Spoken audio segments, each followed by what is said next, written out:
పరిపాలన విధానం అయితే అస్సలు బాగోలేదండి. జగన్మోహన్ రెడ్డికి చంద్రబాబు నాయుడుకి అసలు పోలికే లేదు. ఏ పార్టీ కూడా సరితూగరు ఆయన. ఎందుకంటే ఇప్పుడు ఎన్నాళ్ళైంది ఆయన ముఖ్యమంత్రి అయ్యి, ఈ రోజుకి 4 సంవత్సరాలు దాటి 5 సంవత్సరాలు వచ్చేస్తుంది డైరెక్ట్ సరాసరి పూర్తి అయిపోతుంది కంప్లీట్గా. కానీ ఈ రోజుకి పేపర్ చూసి గంటకో మొక్క ఓటర్ తర్వాత కుర్రాడు చూసినట్టు చదువుతాడు. ఎందుకండి ఆ పరిపాలన? అది పర్ఫెక్ట్గా ఉండాలి. ఆయనతో పోలీసు ఎటువంటి డెవలప్మెంట్ కూడా లేదు అసలు. కనీసం ఒక్క ఎస్సీ కార్పొరేషన్ లోన్ లేదు. ఆ మందు కూడా ఇష్టమైన బ్రాండ్లు, అది చేసా ఒకటి మందు ఒకటి దాంట్లో. అసలు ప్రజలను అన్యాయం చేస్తున్నారు అసలు ఈయనైతే ఘోరంగా. అదొకటి. తర్వాతను మేము ఆ రోజు ఆయన ముఖ్యమంత్రి అవ్వంగా నిన్న పేపర్ పట్టుకుని వెళ్ళామండి. కార్పొరేషన్ లోన్లు ఇస్తారని మండలాసం పడుతుంది తిరిగాం. ఒట్టి పేపర్లే వేస్ట్ అయినాయి కానీ ఒక్క లోన్ కోసం ₹1 ఎవరికి ఇవ్వలేదు ఈ రోజుకి. ఈ ఉచితాలు ఎందుకండి? నాకు ఆ రోజు ఎన్టీఆర్ దగ్గర నుండి తెలుసు మనకి.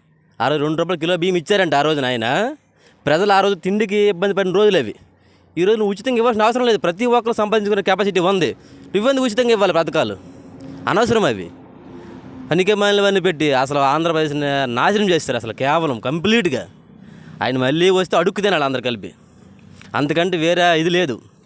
కాబట్టి ఆయన ఏం చేస్తారు? అసలు పోలవరం వచ్చి 5 సంవత్సరాలు అయిపోతుంది. అప్పుడు అసలు యాక్చువల్గా 6 మాసాలు పూర్తి అయిపోతుంది. పోలవరం వాళ్ళకి ఉండిపోయింది, అసలు పూర్తి అవ్వలేదు. మాకు ఇక్కడ ఎత్తిపోతల పథకం ఒకటి ఇరిగేషన్, బొంతు ఇరిగేషన్ ఒకటి అలాగే ఉండిపోయింది. అది ఎక్కడిదక్కడ ఉండిపోయింది. రోడ్లు చూస్తే మరీ ఘోరంగా ఉన్నాయి, ఎక్కడ అడుగెట్టలేము. ఈ ఈది లైట్లు కూడా లేవు, అసలు పంచాయతీ నిధులు లేవు, ఏది లేదు. అన్నీ ఏడంటే బటన్ నొక్కుతున్నారు ఇచ్చేస్తాను అంటారు, అంతే తప్పిది. కానీ వేరే ఆప్షన్ మరి లేదు. ఆయనకు ఆలోచన లేదు. బంగాళదుంపలు అంటారు, ఉల్లిపాయలకి తేడా తీరాలి. ముఖ్యమంత్రి మనకు అయిపోయింది కాబట్టి ఈ రోజున మరి రేటు చేయలేము. ఎప్పటికి దాటించేద్దామని చూస్తున్నారు కంప్లీట్గా. అవునండి, అసలు పక్కనే ఉన్నారు నవీన్ పట్నాయక్ గారు, పక్క రాష్ట్రమే ఒరిస్సా. ఆయన ఎంత బాగా పరిపాలిస్తున్నారు. అసలు ఆయనతో పోవాల్సిన మేరకు. కానీ చంద్రబాబు నాయుడు అయినా సరే, ఎన్టీఆర్ అయినా అసలు చాలా బాగా పరిపాలించారు ఆ రోజుల్లో. రాజశేఖర రెడ్డి కూడా ఉంది. పథకాలు ఇస్తున్నారు కదా, ఏం పథకాలు అసలు ఇవ్వకూడదు. జనాలని సోమరిపోతులు చేస్తున్నారు వీళ్ళు కంప్లీట్గా. సోమరిపోతులు చేస్తున్నారు. అసలు మారి జనాలు మళ్ళీ ఏది ఇస్తారో ఉచితంగా వీళ్ళు చూస్తున్నారు. అది ఎప్పుడైతే ఇది మారుతుందో అప్పుడు డెవలప్మెంట్ అనేది కనపడద్దు మనకి. ఈలోపు డెవలప్మెంట్ కనపడదు. ఈయన మారిపోవాలండి. ఈయన మారితే కానీ అంత రౌడీ రాజకీయమా ఇంతవరకు ఎప్పుడు మనం చూడలేదు. నాకు 40 వస్తుంది దగ్గర, కంప్లీట్గా ఇంత రౌడీ రాజకీయం అక్కడ చూడలేదు. రాజకీయం అంటే ప్రతిపక్షం ఉండాలి. ప్రతిపక్షం ఉంటేనే నీకు ప్రతిదీ తెలుస్తుంది. వాళ్ళు చెప్పాలి, మనం వినాలి. అప్పుడు ఆ రోజు కిలో బియ్యం ₹2 ₹3 ఇస్తామంటే రాజశేఖర డెంబటి అమలు చేశారు. ఆయనకి ఈయనకి చాలా తేడా ఉంది. నెక్స్ట్ ఎవరు వస్తే బాగుంటుంది? నెక్స్ట్ చంద్రబాబు నాయుడు గారు వస్తే ఆయన తెలివితేటలు, ఆయన మేధస్సుకి ఎవరో సరిపోరు. రాజకీయ పరంగా ఆయనంత తెలివైన ముఖ్యమంత్రి మరెవరు లేరు. కాబట్టి ఆయనే రావాలి. ఈయన జగన్ ఓడిపోవాలి.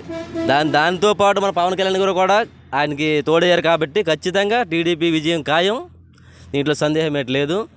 జగన్మోహన్ రెడ్డి ఓడిపోతేనే బాగుంటుంది ఖచ్చితంగా. అది మన అభిప్రాయం.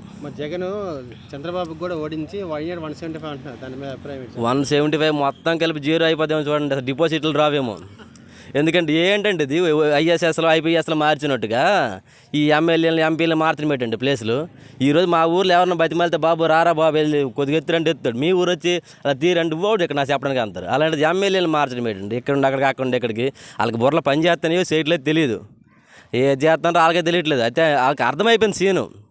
ఖచ్చితంగా మనం ఎక్కడ అక్కడ పోటీ చేయని సరే గెలము. ఈ పొజిషన్ మన పరిస్థితి బాగోలేదు.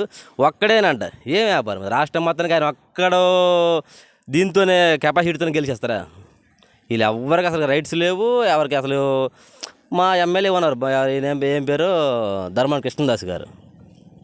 ఆయన ఆయన ఆయన ఇక్కడ చెప్తే ఏం చెప్పడానికి కూడా వీలు లేదు. అసలు ఏం చెప్తానో ఏం చేయట్లేదు తెలియదు. అసలు ఎక్కడ కనపడరు. కనీసం ఆయన చేతులు కూడా లేదు, చేయడానికి లేదు కనీసం. ఎందుకు? ఆయనకి ఇస్తే కదా రైట్స్. నాకు ఏదైనా ఇస్తే నేను సపోర్ట్ చేయగలను. నా జోబులో 50 రూపాయలు పెడితే పంచగలను 10 మందికి. నాకే ఇవ్వకపోతే నేనేటి చేస్తాను? పరిపాలన విధానం అయితే బాగోలేదు అసలు. చంద్రబాబు నాయుడు వస్తే బాగుంటుందని అందరూ ఆశిస్తున్నారు. ప్రజాభిప్రాయం ఇది, నా ఒక్కడ అభిప్రాయం కాదు. జగన్ చాలా జాబులు ఇచ్చి అంటున్నాడు, సచివాలయం జాబులు. ఈ సచివాలయం జాబులు వాలంటీర్లు ఎందుకంటే అది మన ప్రభుత్వానికి ఖజానా బొగ్గని అవసరం అంటారు ఇవి. అక్కడ ఈరోజు సురక్ష పెట్టాడు, అది జగనన్న సురక్ష అంట. అలాగే అక్కడ పడిగాపులు కాసి కూర్చున్నారు కుర్చీల మీద, టీలు టిఫిన్లు తాగి తప్పితే కానీ అక్కడ పని లేదు, ప్రజలు లేరు. అసలు ఇవేం ట్రీట్మెంట్ చేస్తున్నాం అక్కడికి వెళ్ళి చేసుకోరా. ఇప్పటి వరకు 5 గంటలకు ఉండి ఎందుకండి ఇక్కడ ఏగల రూపు కూడా అంటారు వాళ్ళు ఎంప్లాయర్లు ఎంపీడీఓ వాళ్ళందరూ కలిపి. ఆ పరిపాలన విధానం వాళ్ళకు ఉంది. ఈ సురక్ష వేస్ట్, ఇక మళ్ళీ పథకాలు వేస్ట్, ఇవన్నీ కాకుండా పెర్ఫెక్ట్గా పరిపాలించాలి. ఆ పెర్ఫెక్ట్గా పరిపాలించిన కెపాసిటీ ఉన్న వాళ్ళు ఎవరంటే ఒక చంద్రబాబు నాయుడు గారే. ఈయన మాత్రం పనికిరారు. ఇమీడియట్లు దింపేయడం బెస్ట్. ఇది ప్రజాభిప్రాయంగా నేను చెప్పడం జరుగుతుంది. దమ్ముంటే అందరికి సింగిల్గా రమ్మంటున్నాడు జగన్. సింగిల్గా రాత అందరం కట్టకట్టుకుని వెళ్తారు ఏంటి? సింగిల్గానే పోటీ చేస్తారు. అది కలిపి పోటీ చేస్తారు. టీడీపీ కలిపి పోటీ చేస్తుంది. కలిపి పోటీ చేస్తుందంటే పోటీ చేస్తున్నారు.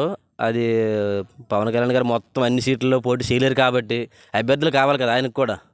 ఒక్కసారిగా అన్నిటిలో దూరాలంటే ఆయనకి కష్టం కాబట్టి కొద్దిగా కొంతవరకు మోకమ్మడి ఖచ్చితంగా డివైడ్గా వెళ్తే ఇబ్బంది అవుద్దని చెప్పి కొన్ని సీట్లైనా మనకు కవర్ అవుతాయి కదా టీడీపీకి సపోర్ట్ చేస్తే.